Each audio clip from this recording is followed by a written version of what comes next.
চলাটা যদি কুরআন এবং সুন্নাহ অনুযায়ী হয়, আল্লাহর রাসূল আর নেককার বান্দারা যেমন সুন্দর মউত পেয়েছে, রাসূল সাল্লাল্লাহু আলাইহি সাল্লাম বলেন তোমাদের মউত তত সুন্দর হয়ে যাবে, তোমাদের মউত কেমন সুন্দর হবে।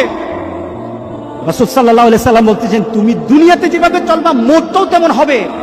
কোন ধরনের খারাপই যদি তোমার মধ্যে থাকে, তুমি যদি খারাপ নীতিতে চলো, তুমি খারাপ দৃশ্য নিয়ে চলো, তোমার হাতে খারাপ থাকে, তোমার ঘুমের সময় খারাপ জিনিস তোমার সাথে থাকে, তুমি তোমার বন্ধু বান্ধবের সাথে যখন আড্ডা দাও তখন তুমি খারাপ কোন দৃশ্য নিয়ে তুমি কথা বলো, তুমি তোমার বন্ধু বান্ধবের সাথে যখন কথা বলো তোমার ভিতরে খারাপ চিন্তা থাকে, তোমার মতটাও তেমন খারাপই মত হবে।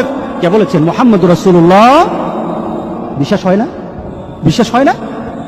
মুহাম্মদ সাল্লাল্লাহু আলাইহি সাল্লাম বলে গেছেন তোমার মতটা তেমন হবে।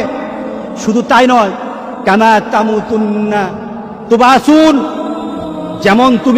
যেমন তোমার মত হবে তেমনই ভাবে তোমাকে আখিরাতে উঠানো হবে।